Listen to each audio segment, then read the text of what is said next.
రాధా స్వామి రాధా స్వామి రాధా స్వామి.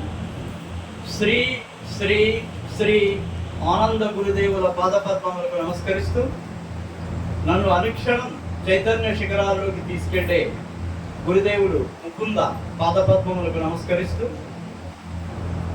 ఈ ప్రాంగణం శ్రీ శ్రీ శ్రీ దోర్ గొండేశ్వర్ మహారాజు గారి యొక్క ఆశీస్సులతో ఈ ప్రాంగణంలో సత్సంగం చేస్తున్నాము. వారి యొక్క ఆశీస్సులు మనకు మెండుగా ఉండాలని కోరుకుంటూ మీ అందరి యొక్క ప్రేమతోటి ప్రేమ స్వరూపులుగా భావిస్తూ దివ్యాత్మలుగా భావిస్తూ మీ అందరిలో ఆ భగవంతుని యొక్క రూపాన్ని చూస్తూ ఈ సత్సంగం ప్రారంభిస్తున్నాం.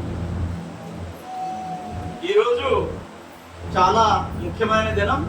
రాధాస్వామి సత్సంగీయులకు ముఖ్యంగా ఆంధ్ర తెలంగాణ ప్రాంతాల్లో ఉండేటువంటి రాధాస్వామి సత్సంగీయులందరికీ కూడా ఇది ఒక పండుగ వాతావరణం. ఎందుకంటే ఇక్కడ రాధాస్వామి ప్రవచనాన్ని, ఈ యొక్క విధానాన్ని, రాధాస్వామి భక్తి భావాన్ని ప్రచారం చేసినటువంటి మహోత్కృష్టమైనటువంటి గురువుగారు ఆనంద గురుదేవులు వారి యొక్క జన్మదినం ఈరోజు ఈ జన్మదినాన్ని అనేక చోట్ల జరుపుకుంటూ ఉంటారు.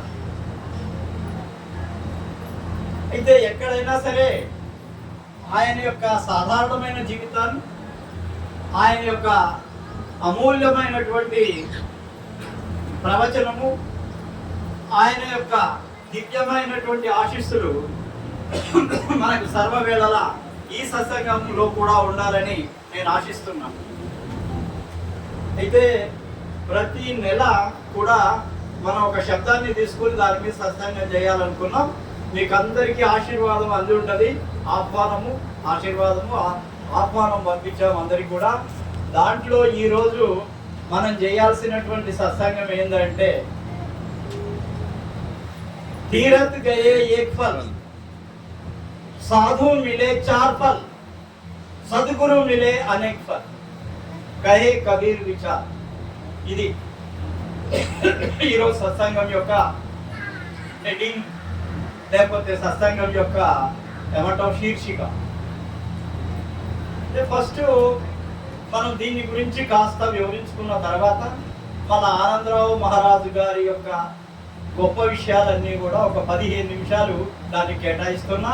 ముందు ఈ ఏదైతే ఈరోజు శీర్షిక ఏదైతే ఉందో దాని మీద దగ్గర ఒక 20-25 నిమిషాలు దాని మీద చర్చ చేసిన తర్వాత మహారాజు గురించి కూడా మాట్లాడతాం. తీరత్ గయే ఏక్ ఫల్. ఏదైనా సరే తీర్థయాత్రకు పోతే, తీర్థయాత్రలో ఈ రోజుల్లో ఏమైపోయిందంటే ఒక పిక్నిక్ స్పాట్కు పోయినట్టుగా చేస్తూ ఉన్నారు. అర్థమైందా? తీర్థయాత్రలు ఒకప్పుడు ఎట్లా చేసేవాళ్ళు, ఏదైనా సరే ఒక గ్రామంలో ఒక భజన మండలి ఉండేది. వాళ్ళు భజన చేస్తూ చేస్తూ చేస్తూ ఆ తీర్థయాత్ర స్థలాలకు చేరుకునేవాళ్ళు. ఇప్పటికైనా వార్కారి అనే ఒక సాంప్రదాయం ఉంది, వార్కారి సాంప్రదాయం. దాంట్లో విఠల్ దేవుడు ఎక్కడున్నాడు? మహారాష్ట్రలో పండర్పురంలో ఉన్నాడు. పండర్పురం భజన అనేది చేస్తూ పోయేవాడు వాడు. అయితే దీనికి ఫలితం ఉంది, ఇట్లా చేసేదానికి మాత్రం ఫలితం ఉంది. ఎందుకంటే మనసంతా కూడా భగవంతుని మీదనే పెట్టి చేస్తే అది ఫలితాన్ని ఇస్తుంది. కానీ ఇప్పుడు చేసే తీర్థయాత్రలు ఫ్లైట్లో పోయి ఒక 4 ప్రదేశాలు, ఏంటి చార్ధామ్ యాత్ర. చార్ధామ్ యాత్ర అంటే ఫ్లైట్లో పోవటం, అక్కడ 4 చోట్ల తిరిగి రావటం. ఎక్కడ పోయినా చార్ధామ్ యాత్ర చేసి వచ్చినాం. అని నీ మనసులో మార్కెట్ ఉంది, నీ మనసులో ఆలోచనలన్నీ కూడా కుటుంబం మీద, ప్రపంచం మీద ఉండి చేసేటువంటి తీర్థయాత్ర ఏది ఫలించదు, ఏది ఫలించదు. ఎందుకు ఫలించదు అని అంటే మీరు దాని మీద దృష్టి పెట్టడం లేదు కాబట్టి. మీరు కాశీ పోతారు అనుకోండి, కాశీ ఈ యొక్క పుణ్యమైనటువంటి పుణ్యస్థలాలలో చాలా ప్రముఖమైనది, చాలా పురాతనమైనది వారణాసి లేదా కాశీ అంటాం. ఒకప్పుడు అనేవాడు కాశీకి పోయినోడు కాటికి పోయినోడు తోడు సమానం. ఎందుకు వచ్చింది అంటే అప్పుడు ఇట్లా ఫ్లైట్స్ లేవు, ట్రైన్స్ లేవు, బండ్లు లేవు, ఏమీ లేవు, బస్సులు లేవు, ఏమీ లేవు. అప్పుడు ఏం చేసేవాళ్ళు అందరు నడుచుకుంటా పోయేవాళ్ళు తీర్థయాత్ర చేస్తూ ఈ క్షేత్రం నుంచి ఇంకో క్షేత్రం, ఇంకో ఊరు, ఇంకో క్షేత్రం, ఇట్లా మెల్లమెల్లగా దాటుకుంటూ ఒక సంవత్సరం పొడుగునా అన్ని క్షేత్రాలు దర్శిస్తూ కాశీ కూడా దర్శించేవాడు. కాశీ దర్శించి మళ్ళా ఇంటికి వచ్చేవాడు. ఎట్లా పోయేవాళ్ళు? పోయేటప్పుడు అంతా భజననే, భజిస్తూనే పోయేవాళ్ళు. ఓం నమ శివాయ, ఓం నమ శివాయ, ఓం నమ శివాయ.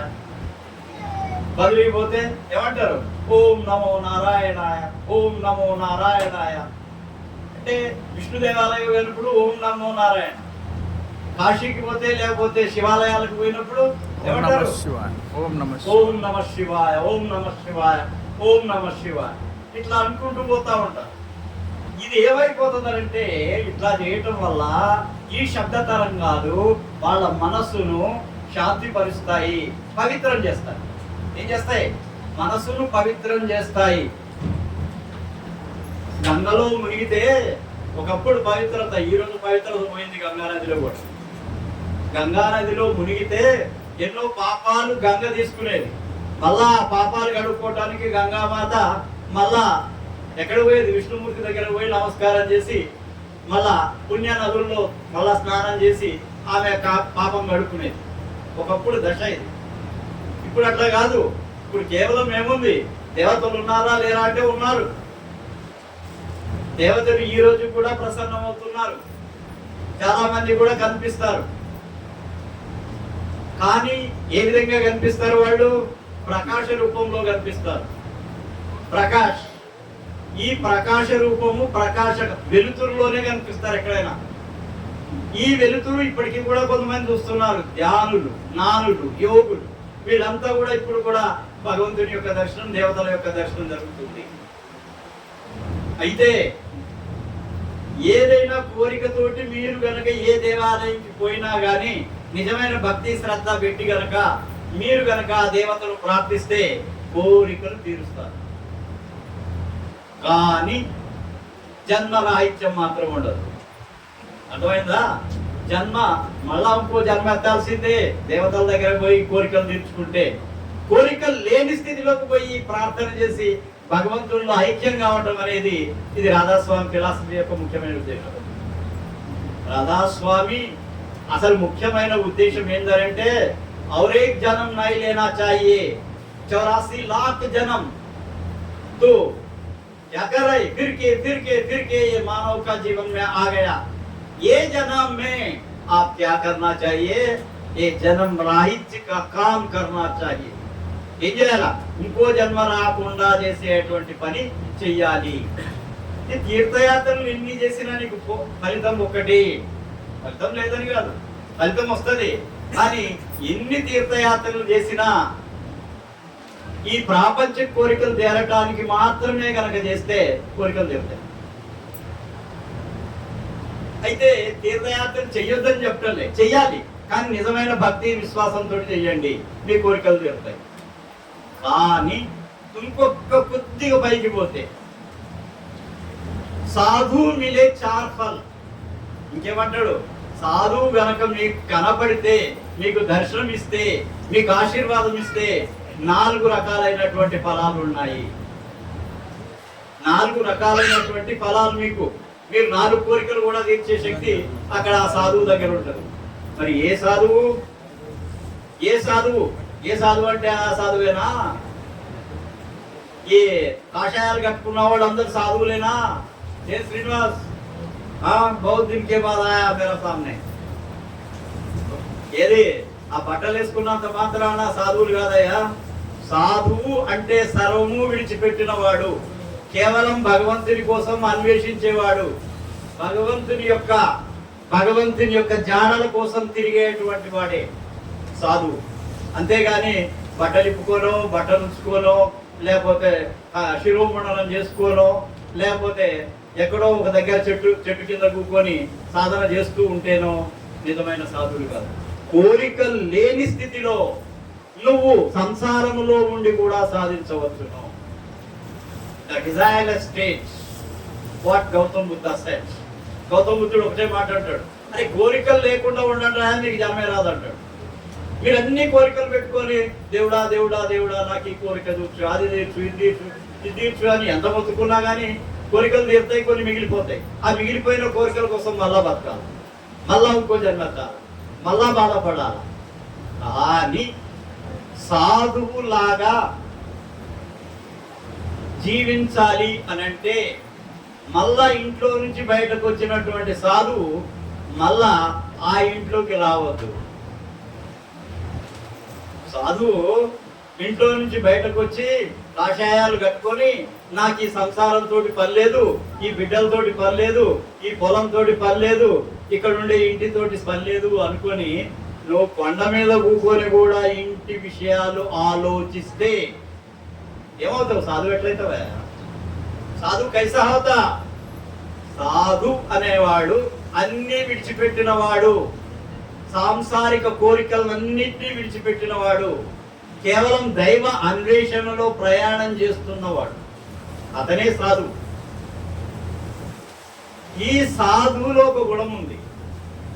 వాళ్ళు ఏమీ కోరకపోయినా వాళ్ళు ఒక ధ్యాన స్థితిలో ఉండి ఎవరైనా కనపడితే వాళ్ళ కనుక ఆశీర్వాదం ఇస్తే ఆశీర్వాదం ఫలిస్తుంది. ఆశీర్వాదం ఫలిస్తుంది, ఆ శక్తి ఉంది వాళ్ళకు. కానీ దాంట్లో కూడా ఆశిస్తే నేను ఆశీర్వాదం ఇచ్చా నాకేమైనా ఇస్తారా అంటే మాత్రం అది ఫలిస్తుంది. అడిగేవాడు సన్యాసి ఎట్లా అవుతాడయా? సన్యాసి అవుతాడు. ఏమవుతాడు? సన్యాసి గాడు సన్యాసి అవుతాడు. కాబట్టి అడిగేది ఏదైతే ఉందో అది అడిగి తీసుకోవడం అనేది కరెక్ట్ కాదు. వాడు ఇస్తే తీసుకోవాలి, అది కరెక్టే. ఏదో దీనికోసం దానికోసం ఖర్చు పెడితే అది ఓకే. తన కోసం ఖర్చు పెట్టద్దు ఏది కూడా, ఏ గురువు కూడా. తన ఖర్చుల కోసం లేకపోతే తన కుటుంబం ఖర్చుల కోసం శిష్యుల దగ్గర తీసుకుంటే అది భారం అవుతుంది, మరొక జన్మకు కారణమవుతుంది, మరొక జన్మకు కారణమవుతుంది, రుణశేషంగా మిగిలిపోతుంది. కాబట్టి ఇట్లాంటి సన్యాసి వేషంలో ఉండి సాంసారిక విషయాలు ఆలోచించకుండా కేవలం దైవం యొక్క అన్వేషణలో గనక పోతూ ఉంటే వాళ్ళు ఇచ్చే ఆశీర్వాదం కూడా ఫలిస్తుంది. వాళ్ళను కలిస్తే వాళ్ళ ఆశీర్వాదం దొరికితే 4 రకాల లాభం అన్నాడు. తీర్థయాత్రలు చేస్తే ఒకటే లాభం నీకు. తీర్థయాత్రలు చేస్తే ఒకటే ఒక లాభం. సాధువు కలిస్తే 4 లాభాలు. సద్గురు కలిస్తే, సద్గురువు అని అంటే ఇక్కడ ఒక పెద్ద దీనికి డెఫినేషన్ చెప్తాను. అసలు ఏంటి సద్గురువు అంటే? తాను తరిస్తూ తన ముందున్న వాళ్ళని కూడా తరించడానికి ప్రయత్నం చేసేటువంటి గురువు ఎవరైతే ఉన్నారో ఆయనే సద్గురువు. ఎప్పుడు ప్రకాశము శబ్దంలో లోపల ప్రకాశ శబ్దాలతోటి లయమై ఉన్నటువంటి గురువే సద్గురువు. సద్గురువు ఆశీర్వదిస్తాడు అంతే. అనేక ఫలాలు వచ్చేస్తాయి దానికి. శారీరక ఫలాలు, మానసిక ఫలాలు, ఆర్థిక ఫలాలు, ఎన్నో రకాలైనటువంటి మీకు ఆశీర్వాదం దొరికిపోతుంది. ఎలా ఉండాలి ఆ సద్గురువు? ఎలా ఉండాలి ఆ సద్గురువు అంటే సదా భగవంతుని యొక్క ధ్యానంలోనే ఉండాలా, సదా ఆ భగవంతుని యొక్క ఆ ప్రకాశము వెలుగు ఆ యొక్క శబ్దం యొక్క స్థితిలోనే ఉండాలా. అట్లా ఉన్నటువంటి సద్గురువులు ఎవరైతే ఉన్నారో వాళ్ళు ఇచ్చేటువంటి ఆశీర్వాదం మీకు అనేక రకాలుగా ఉపయోగపడుతుంది. మీకు జ్ఞానం వైపు ధ్యానం వైపు తీసుకెళ్ళొచ్చు. మీ ఆర్థిక పరిస్థితి బాగా లేకపోతే దాన్ని సవరించవచ్చు. మీకు ఉద్యోగాలు లేకపోతే ఉద్యోగాలు కల్పించేటువంటి ఆశీర్వాదం కావచ్చు. లేదా మీ మానసిక స్థితి బాగా లేకపోతే దాన్ని సవరించే పరిస్థితి కావచ్చు. ఎన్నో రకాలైనటువంటి పరిస్థితులు ఆ ఒక్క ఆశీర్వాదంలోనే ఉంటాయి, గురువు యొక్క ఆశీర్వాదంలోనే ఉంటాయి. సద్గురు ఏదీ కోరని వాడు. సద్గురు అంటే ఎవరు? ఏదీ కోరని వాడు. ఏమంటారు అది? నిష్కామ్ కర్మ, ఏ కర్మ కర్తే రహే ఫల్ నహీ సోచనా. ఏమంటాడు? ఏ గురువు అయితే కర్మ చేస్తూ దాని యొక్క ఫలితాన్ని ఆశించకుండా తను ఉంటూ తన శిష్యులు కూడా అదే గనక బోధ చేసి వాళ్ళను ఆ విధంగా తయారు చేస్తే ఆయనే సద్గురువు. సద్గురువు అంటే ఏదో మామూలుగా మనిషి అనుకునేరు, మనిషి కాదు సద్గురువు. సద్గురువు అంటే ప్రకాశము, శబ్దము, వివేకము, జ్ఞానము, ఇవన్నిటితోటి కూడినటువంటి వాడే సద్గురువు. సద్గురువు ఏదో మనిషి అనుకుంటే మీరు చాలా వెనకబడి ఉన్నట్టు లెక్క. గురు కో మానస్ జాన్తే సో నర్ కహియే అన్, దుఃఖి హోయి సంసార్ మే ఆగే యం కఫర్. ఎందుకంటే గురువుని మీరు శరీరమే చూస్తున్నారు, శరీరం కాదు లోపల చూడాలి. గురువు కూడా మీ లోపల చూస్తాడు. మీరు అనుకుంటారు మీరు చాలా అందంగా ఉన్నారు, మా వైపు చూస్తున్నాడు, లేకపోతే మా మీద ఎక్కువ ప్రేమ ఉంటుంది గురువుకి, మా ఇంట్లో ఎక్కువగా ఆయనకు మేము ఏం చేస్తున్నాం, సన్మానం చేస్తున్నాము. ఇవన్నీ ఉత్తమాటలు, ఇవన్నీ ఉత్తమాటలే. గురువు చెప్పింది ఆచరిస్తూ అనుసరిస్తూ గురువుని ఎప్పుడూ ప్రేమిస్తూ ఉంటేనే మా యొక్క ఆశీర్వాదం మీకు ఫలిస్తుంది, లేకపోతే లేదు.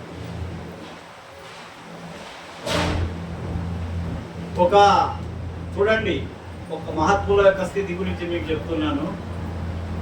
ఒక మహాత్ముడు ఉండే వెంకయ్య స్వామి అని, ఆయన దగ్గరికి టిఫిన్ తీసుకురావడానికి రోజు భోజనప్పుడు టిఫిన్ తెస్తుంటారు కొంతమంది. అయితే ఒక ఆయన ఏం చేసిండంటే ఇడ్లీ మహారాజుకి తినిపిద్దామని చెప్పేసి ఇంటి కాడ నుంచి వెంకయ్య స్వామిని తలుచుకుంటూ స్వామి స్వామి స్వామి స్వామి అనుకుంటూ ఇంటి నుంచి ఆ ఇడ్లీ తీసుకొచ్చాడు. ఇంకొక ఆయన ఏం చేశాడు,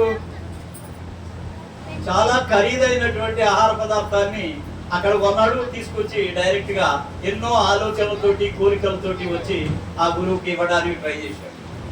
ఆ గురువు ఏం చేశాడో తెలుసా? కేవలం ఆ ఇడ్లీ తీసుకున్నాడు. ఏంది వద్దని చెప్పాడు. ఏంది వద్దన్నాడు. నువ్వు తెచ్చింది నాకు వద్దయ్యా, నేను ఇదే సాల్ నాకు అని చెప్పి ఏం తీసుకున్నాను. కారణం ఏందో తెలుసా? ఆయన స్వామి స్వామి స్వామి స్వామి అని ఆయన నామస్మరణ చేస్తూ తీసుకొచ్చాడు. కాబట్టి ఆయన గురువులకు ఒక శక్తి ఉంటుంది. ఏంటంటే వాళ్ళ మనసులో ఉండేటువంటి ఆలోచనలని పసిగట్టే శక్తి ఉంటుంది. వీడు ఎట్లాంటి వాడు అనేది చూడంలోనే గుర్తుపట్టేస్తారు. దీని లోపల నిజమైన ప్రేమ ఉందా, కపటం ఉందా, ఏంది, దీని కథ ఏంది అనేది అంతా అర్థమైపోతుంది.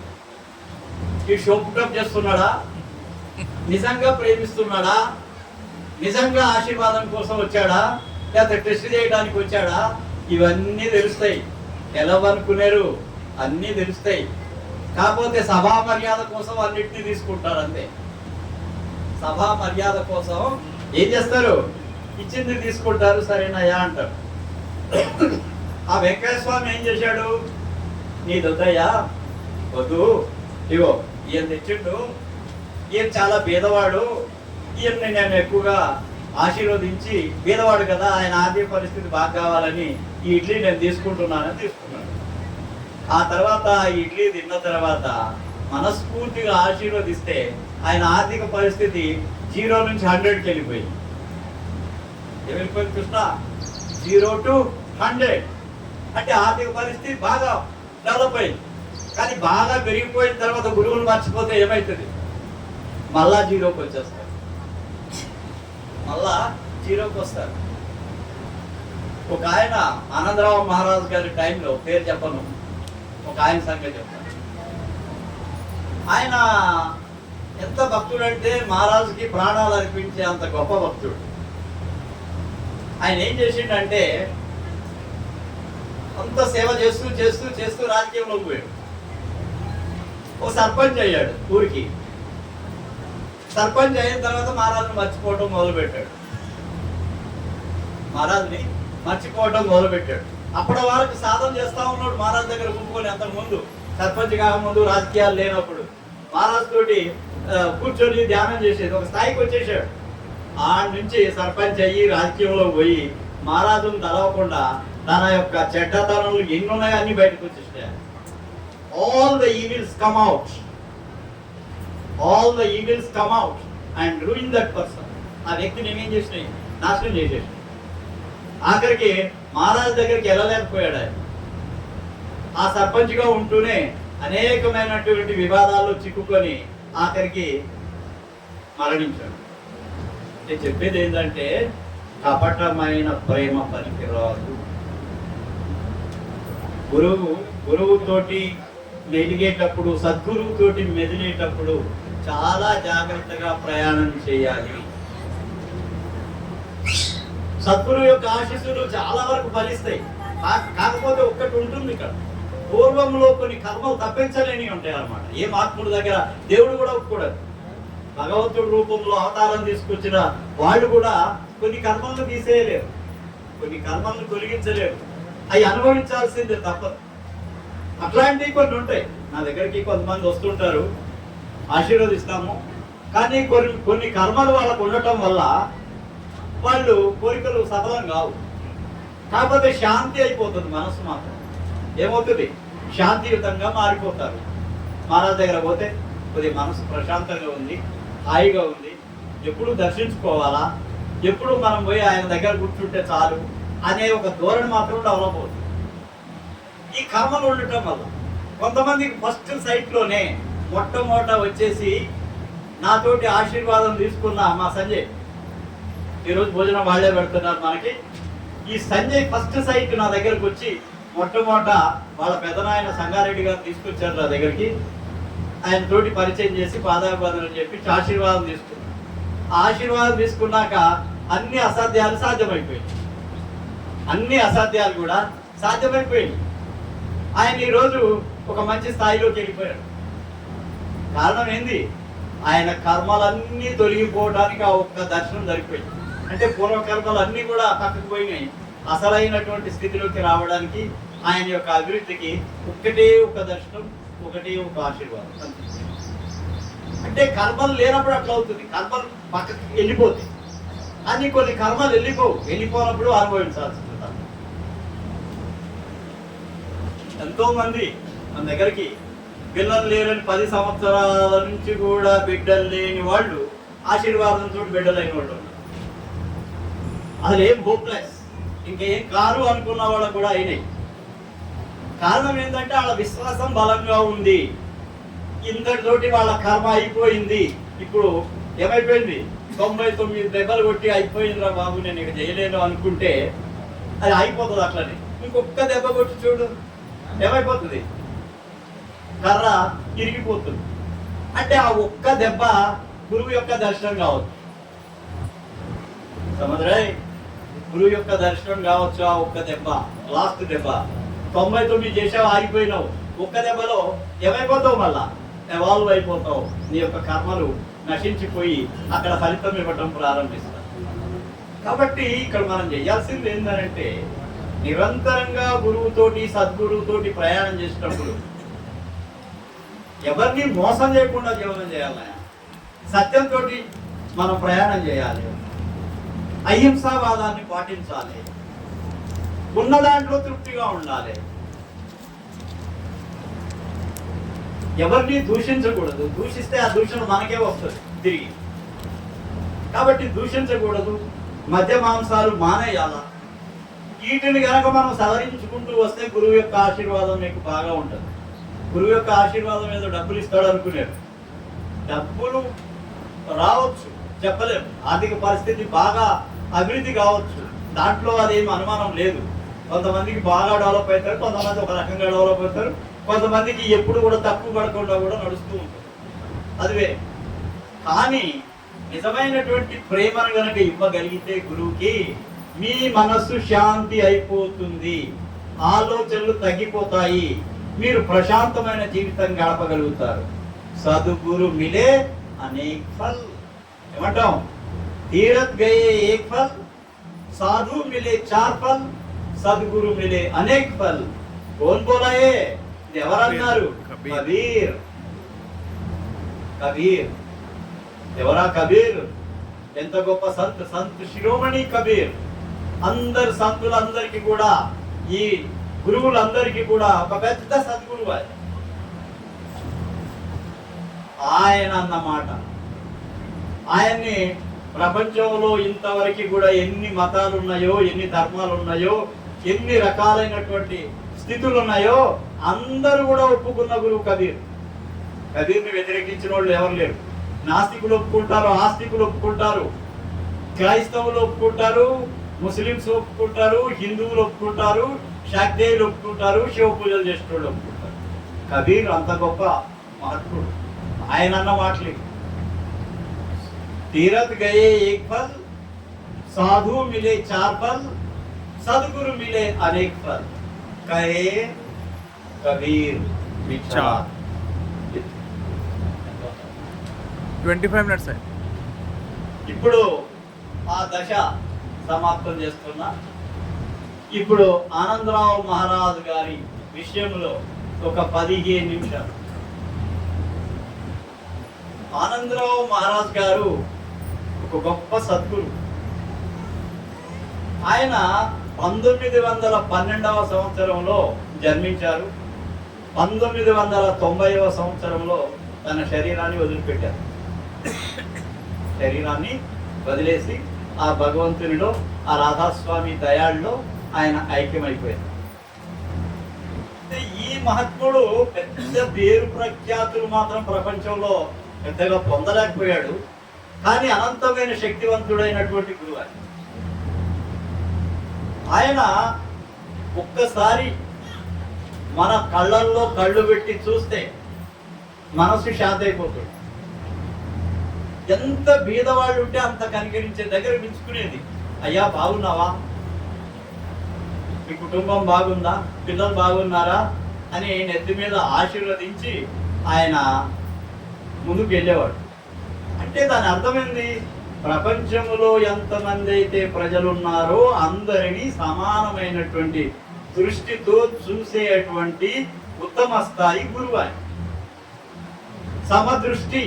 ఇంకోటి, ఏ సద్గురువుకైనా సమదృష్టి ఉంటుంది. వీడు ధనవంతుడు, వీడి నెత్తి మీద ఎక్కించుకుంటా, వీడు చాలా బీదవాడు, వీడి ఇంటికి ఎదుగుకోవాలనేది ఉండదు. అక్కడ అందరు సమానమే గురువు దగ్గర. సమదృష్టి, సమదర్శిని. సమదర్శిని కైకు ఎందుకు పెట్టాం నీకు? అందరినీ సమానంగా చూడాలి, ఇంట్లో వాళ్ళందరినీ కూడా. నువ్వు అది సాధిస్తున్నావు, సంతోషం. అయితే ఈ సమదృష్టి అనేది గురువు యొక్క ముఖ్యమైనటువంటి లక్షణాలలో ఒకటి. ఇంకా మా గురువు గారి విషయం చెప్పాలంటే, నాకు 1986వ సంవత్సరంలో నాకు నామదానం ఇచ్చాడు పిట్లంలో. పిట్లంలో నాకు నామదానం ఇచ్చినప్పుడు మా గురువు గారు నా హస్తం మీద చెయ్యి ఉంచితే కొన్ని దగ్గర అంటే ఒక అరగంట వరకు నాకు అసలు మైండ్ ఆగిపోయింది. ఏమైపోయింది? ఆలోచనలు ఆగిపోయినాయి. ఒక స్థిరమైనటువంటి స్థితిలోకి వెళ్ళిపోయా. ఏం ఆలోచనలు లేవు, ఖాళీ అయిపోయాను. ఒక అరగంట కాలం అది అనుభవించిన. ఆయన చాలా ఇట్లా పై నుంచి కింద చూశాడు, ఆశీర్వాదం ఇచ్చాడు, నామదానం చేశాడు. చాలా సంతోషం. ఆ రోజు నుంచి 1986 నుంచి కూడా మహారాజు గారు 1990లో ఆయన దేహత్యాగం చేసేంత వరకు కూడా ఆయన ఎప్పుడు కూడా నేను విడిచిపెట్టలేదు. ఆయన లేకుండా నేను ధ్యానం చేయలేదు. నా రూమ్లో ఆయన ఫోటో లేకపోతే నేను ధ్యానం చేసేవాడిని కాదు. ఆయన ఉండాల్సిందే, ఆ ఫోటో ఉండాల్సిందే. ఆయన కళలో ఒకసారి చూసి నమస్కారం చేసి నేను ధ్యానం చేస్తా. ఈ రోజుకి అదే పద్ధతి. మహారాజు దేహత్యాగం చేసిన తర్వాత కూడా ఈ రోజు కూడా ఆయన ఫోటో లేకపోతే నేను సత్సంగం కాదు కదా, ధ్యానం కూడా చేయలేదు. ఎందుకు? ఆయన నా మీద చూపిన ప్రేమ, ఆయన నాకు ఇచ్చినటువంటి ఆశీర్వాదం నన్ను అనుక్షణం కూడా పక్కకు పోకుండా సరి అయినటువంటి మార్గంలో నన్ను ఉంచడానికి ఆయన చేసిన ప్రయత్నం. ఎన్నో ఉత్తరాలు రాసేవాడు, నేను రాసేవాడిని నా ప్రాబ్లం, ఆయన జవాబు రాసేది. ప్రతి నెల కూడా నా జీతంలో నుంచి కొన్ని డబ్బులు ఆశ్రమానికి ఏఓసి గేటుకు పంపేవాడిని. అట్లే ఫకీర్ చంద్ మహారాజ్ ఎక్కడ హోషియార్పూర్లో నా జీతంలో నుంచి కొన్ని డబ్బులు ఆశ్రమానికి పంపేవాడు. అవి పంపిన తర్వాతనే ఇంట్లో ఖర్చులు. వింటున్నారా?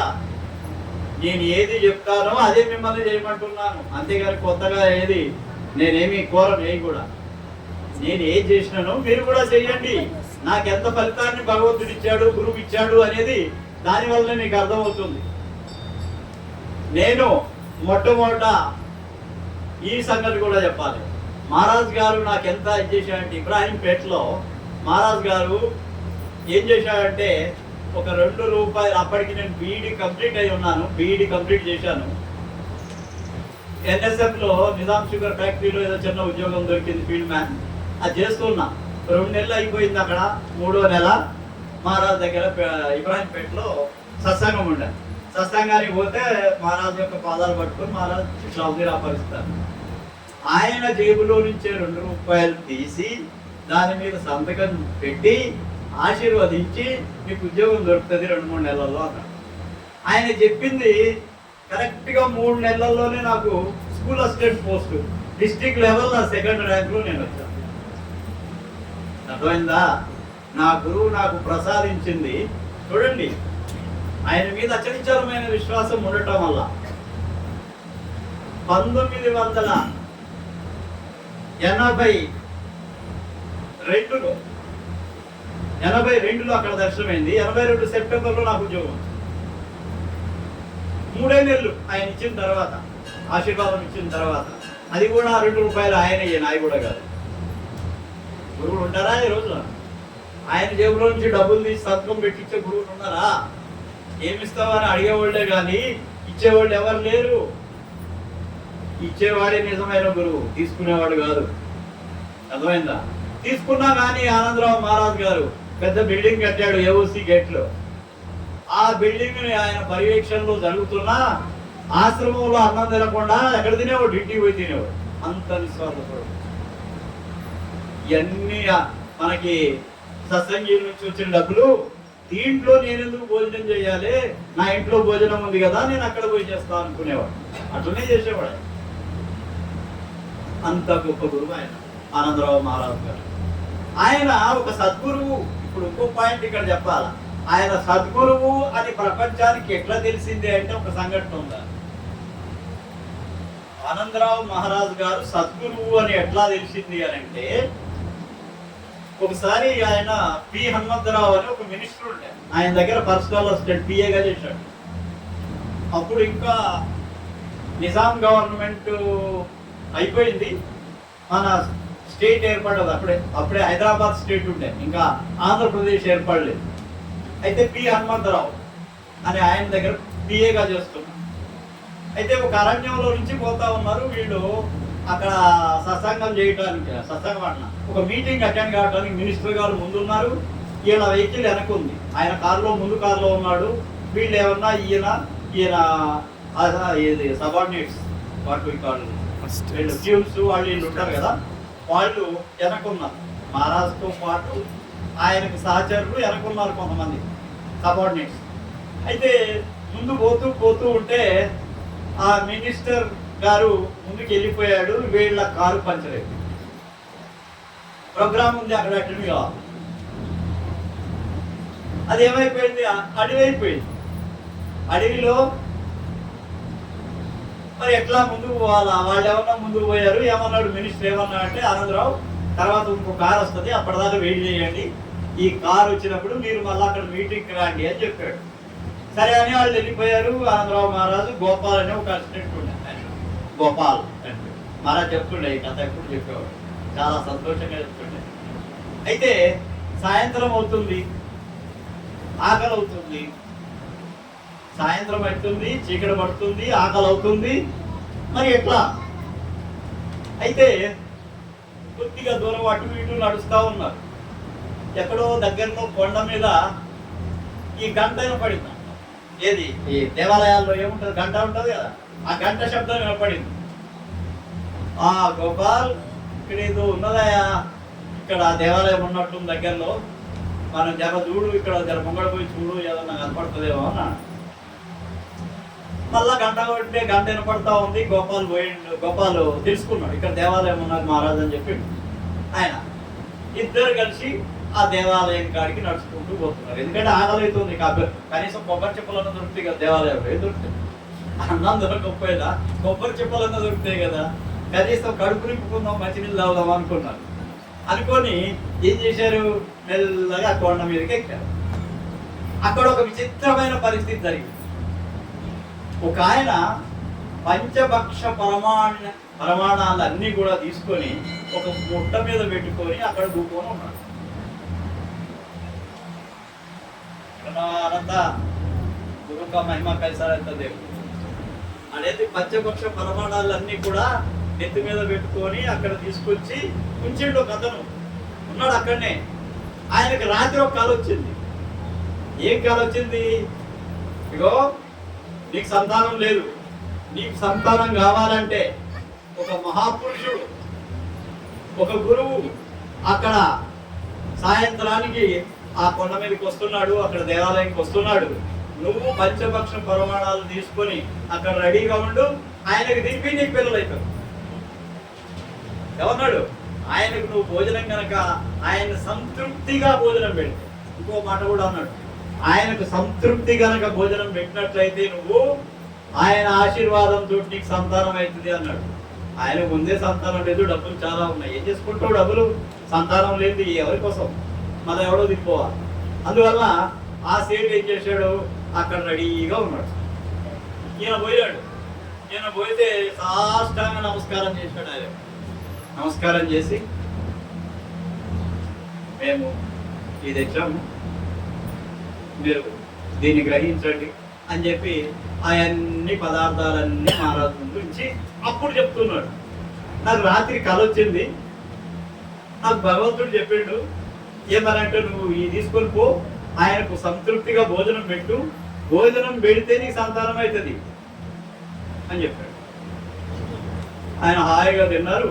గోపాలు ఆయన ఇద్దరు తిన్నారు. మంచిగా మళ్ళా కిందికి వచ్చేసారు. అంటే దీన్ని ఎవరు ఆమోదించినట్టు ఇప్పుడు అర్థమవుతుందా? దీన్ని ఎవరు ఆమోదించారు? భగవంతుడు ఆమోదించాడు ఈయన సద్గురు అని. అర్థమైందా? భగవంతుడు చెప్పి పంపాడు ఈయన గురించి. ఏంది, ఒక వ్యక్తిని అక్కడ ఈయన ఆఖరికి తహతహలాడుతుంటే కావలసిన అన్ని కూడా అక్కడ సదుపాయం కల్పించి ఆయన మహాత్ముడు ఆయన కల్లో చెప్పి ఆయనకు భోజనం తినిపించినటువంటి సంఘటన వలన మనకేమవుతుంది అంటే ఆయన ఒక గొప్ప సద్గురువు అని మనకు అర్థమవుతుంది. ఇంకా మహారాజు గారు ఎప్పుడు నేను ఉత్తరాలు రాసినా కానీ ధ్యానం గురించి నేను ఉత్తరాలు రాసేవాడిని, పరిస్థితుల గురించి ఎప్పుడన్నా అవసరం ఉంటే రాసేవాడిని, అన్నిటికీ కూడా జవాబిస్తుండే. అన్నిటికీ కూడా నేను రాసిన ప్రతి ఒక్క దానికి కూడా లెటర్కి ఆయన సమాధానం తప్పకుండా ఇచ్చేవాడు. ఇంకోటి ఏంటంటే 1987వ సంవత్సరంలో మేము ఆర్సీసీ బిల్డింగ్ కూడా కట్టాం రామరాజ రైతనగర్. కట్టినప్పుడు ముకుందరెడ్డి మహారాజ్ తోటి నాకు బాగా సహచారం. అప్పటికే 85, అప్పటికే ఒక సంవత్సరం 2 సంవత్సరాలు అవుతుంది. మహారాజ్ తోటి బాగా క్లోజ్ అయిపోయాం. అయితే మహారాజ్ ఏం చెప్పిండంటే, ఆనందరావు మహారాజ్కి ఇట్లా బ్రహ్మారెడ్డి ఉన్నాడు ఒక ఆయన మన భక్తుడు కదా, మీకు కూడా మర్యాద సయ్యి భక్తున్నాడు మహారాజ్, ఆయన గృహప్రవేశం ఉంది, మీరు రావాలి అని చెప్పి ముకుందరెడ్డి మహారాజ్ అడిగాడు. అయితే తప్పకుండానయా ఆయన ఇంటికే పోదాము అని అన్నాడు. సరే వచ్చాడు మహారాజ్. హైదరాబాద్ నుంచి పాన్షాడ్ వచ్చాడు. పాన్షాడ్ వచ్చిన తర్వాత చిలివేరి హనుమాన్లు అని ఒక ఆయన ఉన్నాడు. ఆయన వాళ్ళ ఫాదర్ పేరు ఏంటి? నరసింహులు. చిలివేరు నరసింహులు వాళ్ళు ఇల్లు కట్టారు.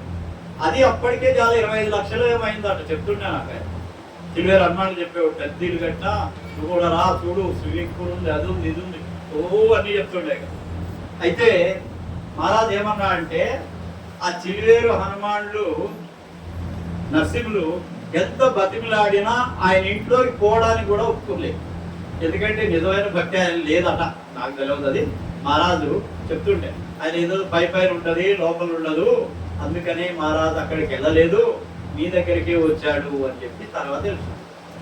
అంటే మాలో నిజమైన భక్తి ఉంది కాబట్టి, గురువుతోటి మేము అట్లా ఉంటున్నాం కాబట్టి ఆయన నా గృహాన్ని ఏం చేశాడు, ఆశీర్వదించి, గృహాన్ని ఆశీర్వదించి మాకు గృహ ప్రవేశం చేయించాడు. ఇంట్లో కొబ్బరికాయలు మాతోటే కొట్టించి, మహారాజు కొట్టిండు, మాకు కొట్టించాడు, గృహ ప్రవేశం చేశాడు.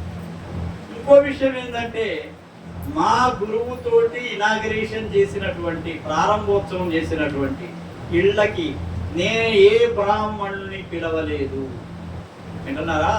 నేను బ్రాహ్మణులు, హోమాలు, లేకపోతే వాళ్ళు ఈ హరికథలు చెప్పడం అవన్నీ నేనేమి యాక్సెప్ట్ చేయలేదు. నేను కేవలం నా గురువు వస్తే చాలు, అయిపోయింది. నాకు ఏ బ్రాహ్మణునితో అవసరం లేదు.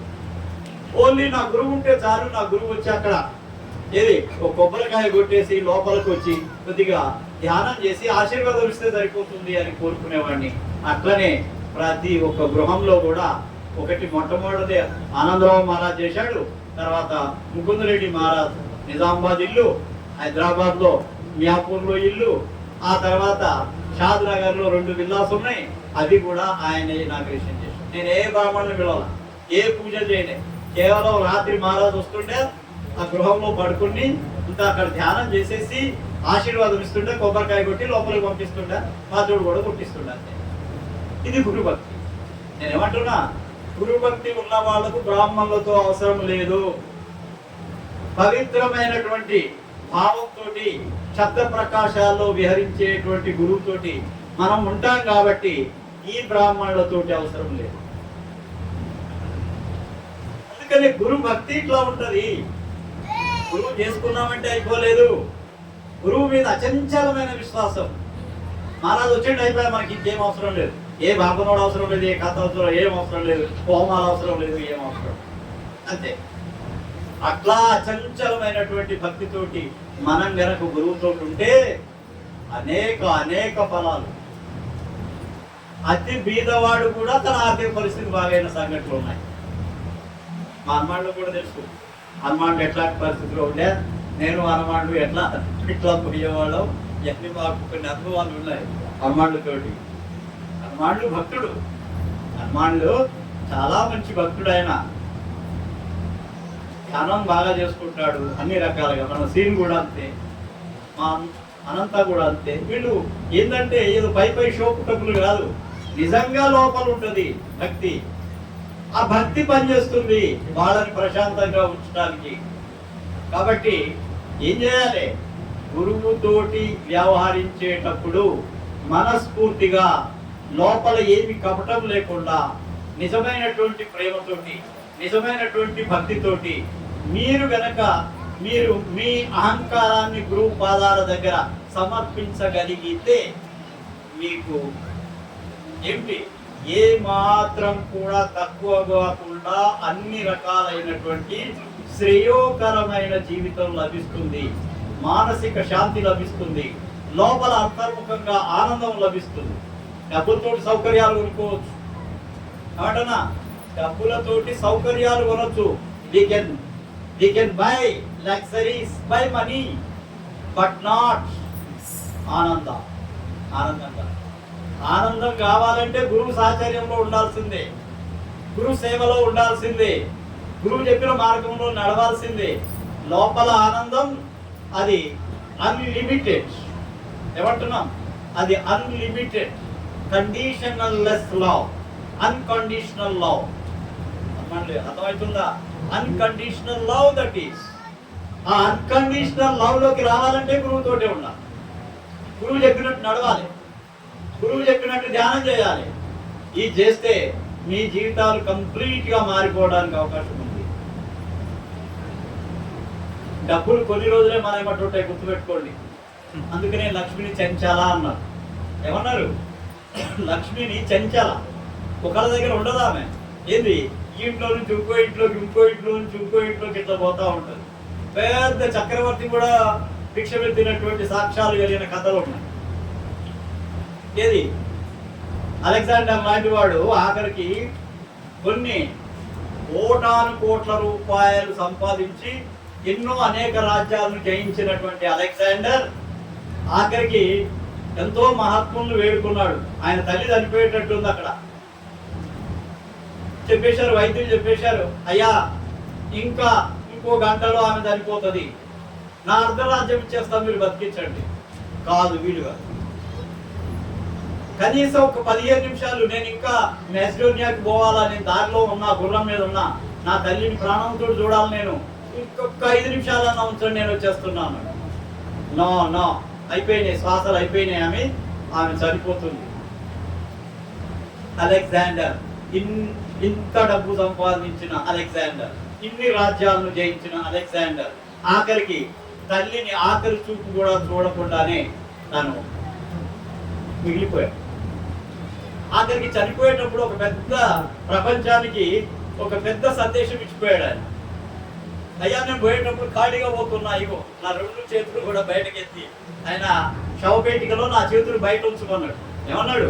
నా చేతులు మీరు బయట ఉంచే పెట్టండి. ఎందుకంటే అలెగ్జాండర్, ఇన్ని దేశాలను జయించిన అలెగ్జాండర్, విశ్వ విజేత అలెగ్జాండర్ ఖాళీ చేతులతో వెళ్ళిపోతున్నాడు, ఏమీ తీసుకెళ్ళడం లేదు. ఈ సందేశం ప్రపంచానికి నేను ఇస్తున్నాను. అందుకనే డబ్బు చెంచలా, డబ్బు కాదు కావాల్సింది, ధ్యానం, జ్ఞానం, వివేకం, ప్రకాశం, శబ్దం, ఇవి కావాలి. వీటిని సాధించడం కోసమే ఇక్కడ సత్సంగం. అంటే 46 minutes. సరే, చాలా సంతోషం. చాలా మంది వచ్చారు. ఆనందరావు మహారాజ్ గారు మీకు అన్ని విధాలుగా దీవించి మీ జీవితాలను జ్ఞానం వైపు, ధ్యానం వైపు, అన్ని రకాల అభివృద్ధి వైపు ఒక సద్గురు అనేక ఫలాలు ఇస్తున్నాడు అని చెప్పాం కదా. అట్లనే మీకు సర్వవేళల సర్వావస్థల్లో మీకు ఆయన అండ, ఆయన యొక్క ఆశీస్సులు మెండుగా ఉండాలని కోరుకుంటూ మీ అందరికీ కూడా రాధాస్వామి చెప్తూ ఈ సత్సంగం ముగిస్తున్నాం. రాధాస్వామి.